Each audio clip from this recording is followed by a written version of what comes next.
The 12 months ended 30 June. We have Mr. Collins, I think. Yeah. Welcome. Please take a seat at the front. Thank you, Mr. Adey. Are you coming back?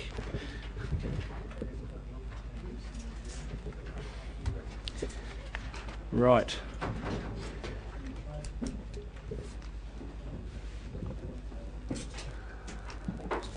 Mr. Drury. Thank you, Mr. The Chairman. floor is yours. This is the financial reporting for the financial year end, and there's two bits of paper here. There's the main agenda's got a paper of about 3 or 4 sheets, and the rest of the paper, which is attachment 1 and attachment 2, is in this big parcel here. So what I'll do is I'll start with the 3 pages on item 13, which is page 53 through to 58 or 59. And then I will move over to the attachments. Okay, the main council reporting paper establishes the purpose of this paper is to explain variations from both the reforecast budget and also annual plan budgets for the year ending 30th of June.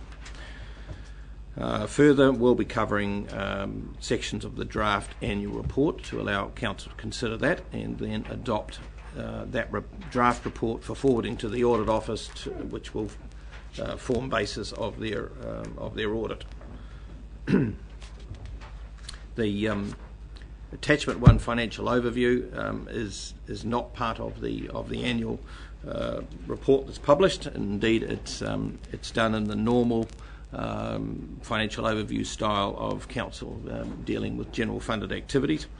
Attachment 2, on the other hand, is the draft annual report document. It should be a draft annual report document, not plan document. And that will cover the Chairman and Chief Executive's commentary. It'll go through the service performance information by groups of activities, a number of management statements, council-controlled organisation statements, implementation of the national policy statements, environmental standards. This is all material that will be published as part of the annual report. And then, of course, the financial statements put together capably by Mr. Collins. Finally, in September meeting, it'll all come back after it's been out to audit, and you'll get an audit report for it, and that'll be your final adoption.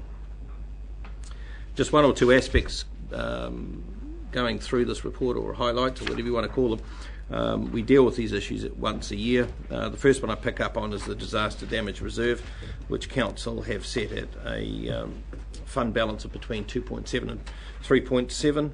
I report back at this time of the year stating what the market value of these investments are for this fund. Indeed, they're 3.5 million at June 2013. So there's no need to top up those funds in the Regional Disaster Reserve.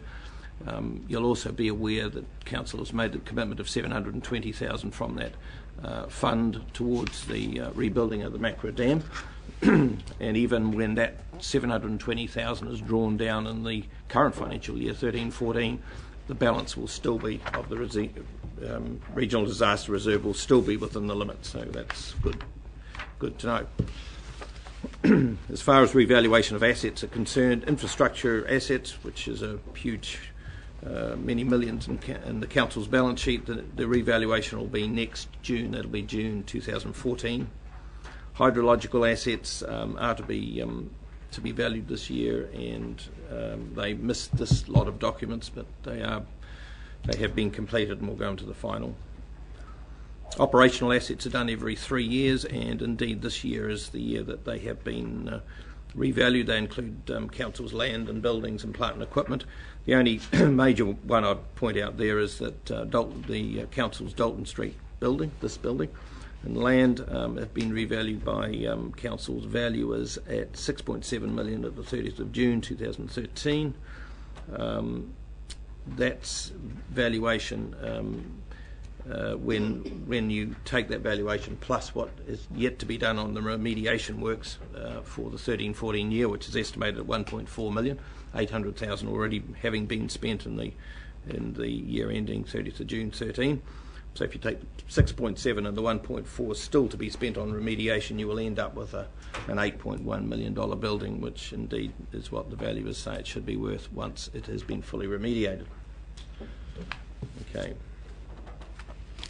Leasehold land, we normally just cover a bit of that. That's on pages 54 and 55.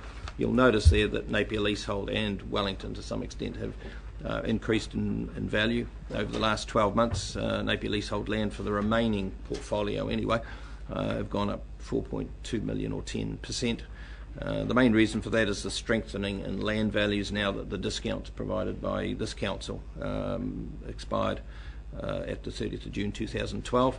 That had a depressing effect on the land valuations the previous year when we had a write-down. Now we're writing it back up again by 4 million. So the total valuation for the Napier leasehold land at the end of June 2013 is 48 million, and that'll be reflected in our accounts.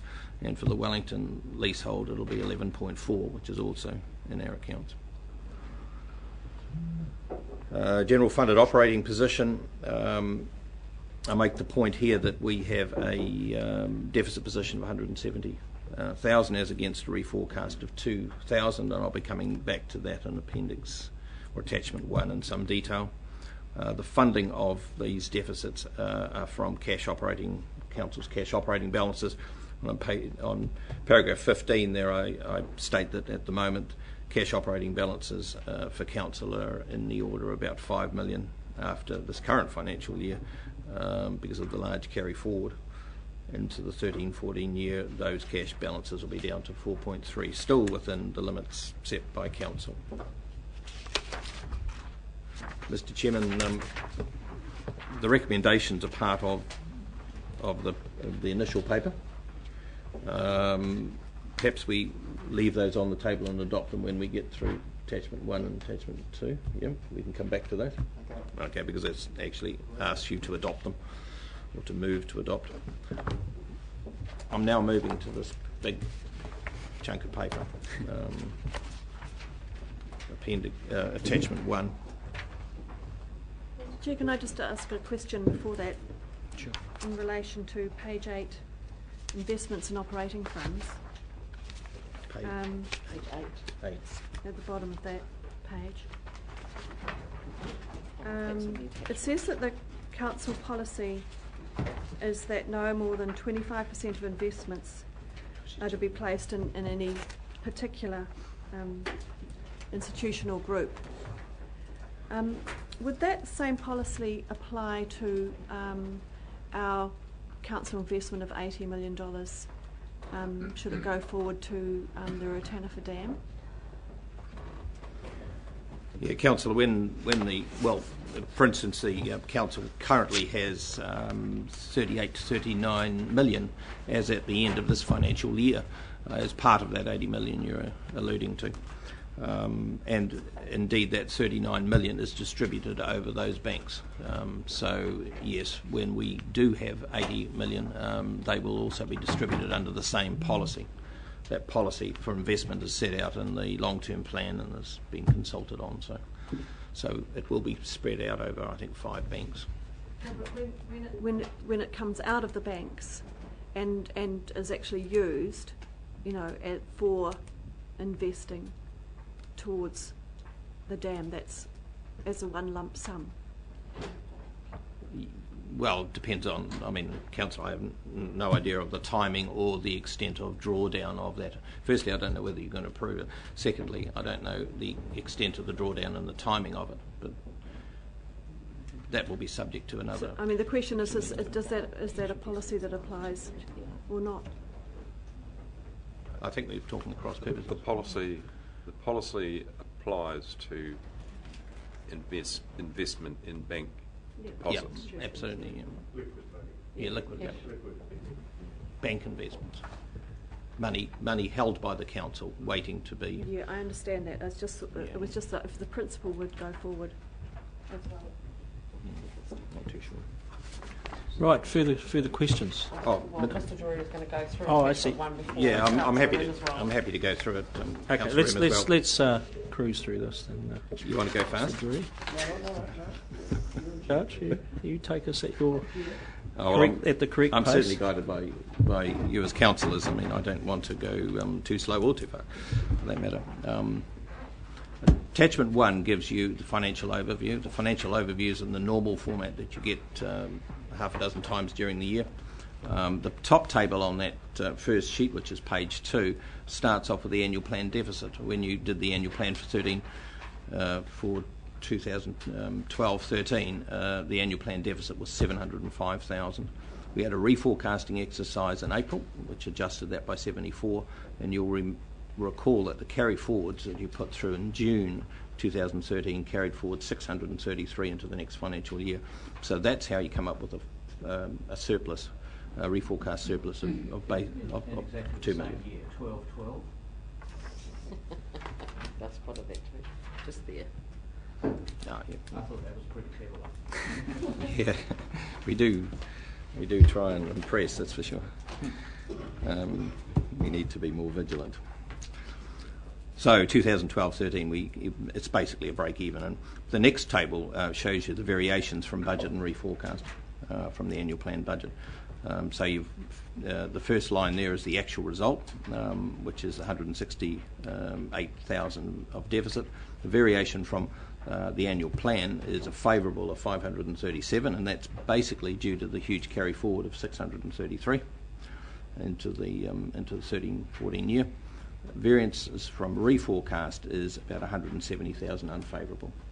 Okay, and it's 170,000 unfavourable is what I cover in this particular financial overview. The variations from the annual plan are set out in the performance material in attachment 2. Mr. Chairman, on that, this is run over budget to get a reforecasted deficit, in part because the groups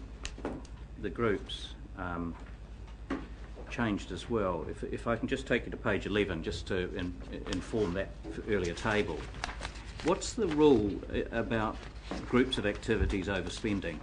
Is it they're allowed to, inverted commas, or do they need to get an approved process before they overspend? Because that chart right at the top of groups of activity, where there's 3 that have overspent their forecast, the carry forwards also come out, and those are the ones where the carry forwards came out at a high end. So they've overspent, but also had the carry forward taken out into the next year. Is there a rule that manages that? What internally fixes or monitors that? Yeah, there's monthly budget reports. So you've got your budget, you've got your actual, and each month managers go through those budgets and monitor any unders and overs. It's up to them to manage their projects within their groups, and group managers are in charge of their group. So during the year they need to ensure that if they're going to overspend in one area, they need to underspend in another and offset it. What happens is towards the end of the year a lot of the revenue comes up, and it's difficult to know the full extent of some of our major revenues until the end of the year, and I'm referring there to water charges, section 36 water charges, which are done in June, compliance charges which are done in June. Consents are a little bit better, they're spread over the year, so a little bit more manageable. Sometimes some of those revenues are less than what we envisage, so that comes in at a fairly late stage on these numbers. So you're saying it's basically a revenue thing that appeared, then ran their budgets over. Is that the primary reason? There are some expenditure variances, and I've pulled those out on the next few sheets, and I'm going to take you through. There are some expenditure things I want to take you through. Yeah. I guess I'm dealing with the principle. With the expenditure things in particular, is the approval from here or at some executive level in management? Well, it's executive level. It's the group manager in charge of his sub-activities or his or her sub-activities. So if there's something going forward that they need additional money for, they need to address that in the reforecast, and that's a very important time in April. Between April and June, it needs to be managed by them. clarification around budget, Mr. Chairman. Am I right in assuming that the full year budget is the budget that we approve and that is consulted on, and reforecast is actually the expectations as to the levels of the expenditure against that budget? That's so correct. It's not a new budget? No, it's not. It's not a new budget. The annual plan is the published one. The reforecast is an attempt by management to propose to council in April and say, where are we headed? It's a reporting back management process, accountability. And what I've done here is I've said we're 170,000 unfavourable against where we said we would be in April, and that's what I'm now explaining to you. But we're favourable against budget. Yes. Yes. And I think you can see in that same table on page 11, if you look at the full year budget and look at the actual, and look at the movement, in every case, the reforecast reduced from the budget, and there was certainly some pressure to do that, we've perhaps reforecast inaccurately, but we have met, or not as accurately as we would have liked, but we've certainly stayed within the approved, adopted annual plan budget.